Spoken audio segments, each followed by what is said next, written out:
दोस्तों नमस्कार। इस वक्त की बड़ी खबर सामने आ रही है। पुलिस की मौजूदगी में 2 हत्या के आरोपियों पर गोलीबारी हुई है, जिसमें एक आरोपी की मौके पर ही मौत हो गई है और दूसरा आरोपी गंभीर रूप से घायल है। और इस गोलीबारी में 2 अन्य लोगों पर भी उनको गोली लगी है, जिनका उपचार चल रहा है। इस वक्त की बड़ी खबर मैं आपको बता दूं कि हत्या के 2 आरोपियों को पुलिस पेशी के लिए ले जा रही थी। इस दरमियान एक टोल प्लाजा पर बस रुकी तो वहां पर 2 बदमाश उस बस में सवार हो गए। उसके बाद उन्होंने पुलिस की आंखों में मिर्ची डालकर जो 2 आरोपी थे, हत्या के आरोपी थे, उन पर अंधाधुंध गोलीबारी कर दी और जिसकी मौत हुई है उस पर 15 राउंड जो है वो फायरिंग की गई, जिसमें एक आरोपी की मौके पर ही मौत हो गई और दूसरा आरोपी गंभीर रूप से घायल हुआ है। और बस में जो अन्य लोग सवार थे उसमें से एक बुजुर्ग महिला और एक युवक को भी गोली लगी है। तो इस वक्त की बड़ी खबर मैं आपको बता दूं कि रोडवेज बस में सवार होकर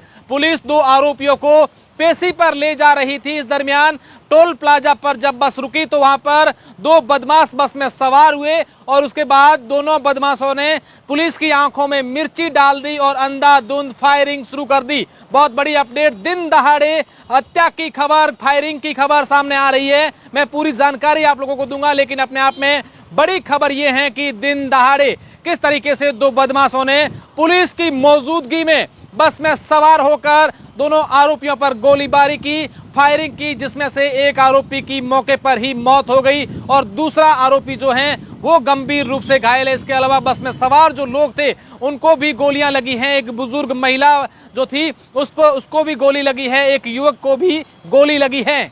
खबर को लेकर पूरी जानकारी दूं उससे पहले बता दूं कि ये अपने आप में बहुत बड़ी खबर है। पिछले 1-2 सालों की बात करें तो लगातार दिन दहाड़े हत्या करने की जो घटनाएं हैं वो प्रदेश में लगातार बढ़ रही है। दरअसल भरतपुर के बीजेपी नेता कृपाल जगीना, जिनकी 10 महीने पहले 4 सितंबर को हत्या कर दी गई थी, जिसके मुख्य आरोपी कुलदीप जगीना और विजयपाल जगीना थे, जिनको वो जयपुर के सेंट्रल जेल में बंद थे, उनको कोर्ट में पेश करने के लिए आज वहां पर जो पुलिस है वो रोडवेज बस में जयपुर से भरतपुर ले जा रही थी। इस दरमियान भरतपुर के पास जो अमोली टोल प्लाजा है, टोल प्लाजा पर जैसे ही बस रुकी तो वहां पर 2 बदमाश उस बस में सवार हुए और उसके बाद दोनों ने पहले पुलिस की आंखों में मिर्ची डाली और उसके बाद 15 राउंड फायर कर दिए, जिसमें कुलदीप जगीना की मौके पर ही मौत हो गई और विजयपाल जो है गंभीर रूप से घायल हुआ है। इसमें अपडेट यह है कि वहां पर पुलिस एसपी जो हैं वो मौके पर भी पहुंचे हैं और जो बदमाशों की कार थी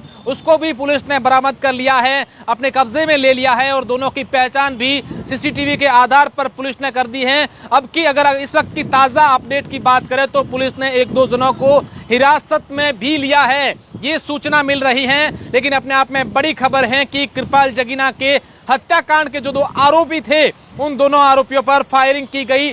दिन दहाड़े पुलिस की आंखों में मिर्ची डालकर फायरिंग की गई थी। दरअसल सितंबर महीने में कृपाल जगीना और कुलदीप जगीना के बीच जो है एक भूखंड के पैसों को लेकर कोई विवाद चल रहा था। इस दरमियान कुलदीप जगीना द्वारा जो कृपाल जगीना बीजेपी के नेता हैं उनकी हत्या कर दी थी। 3 बाइक और 2 कारों में सवार होकर बदमाश आए लोगों ने कृपाल जगीना की हत्या कर दी थी। उसी मामले में कुलदीप जगीना और विजयपाल जगीना दोनों आरोपी थे और ये जयपुर के सेंट्रल जेल में बंद थे। आज जब उनको पेश करने के लिए भरतपुर लाया जा रहा था, इस दरमियान ये गोलीबारी हुई है और इसमें उन एक की मौत हो गई है, दूसरा घायल है। और रोडवेज बस में जो सवार थे एक बुजुर्ग महिला थी और एक युवक था, वो भी घायल है, जिनका भी उपचार किया जा रहा है। और इस पूरे मामले को लेकर अब पुलिस जो है उनकी तलाश कर रही है। लेकिन अब तक की जो अभी की ताज़ा अपडेट है उसमें यह है कि पुलिस ने 1-2 जनों को हिरासत में भी लिया है। सीसीटीवी फुटेज के आधार पर पहचान कर ली गई है, कार को जब्त कर लिया गया है। अपने आप में ये बड़ी अपडेट और बड़ी खबर इस वक्त की मैं आपको दिखा रहा हूं।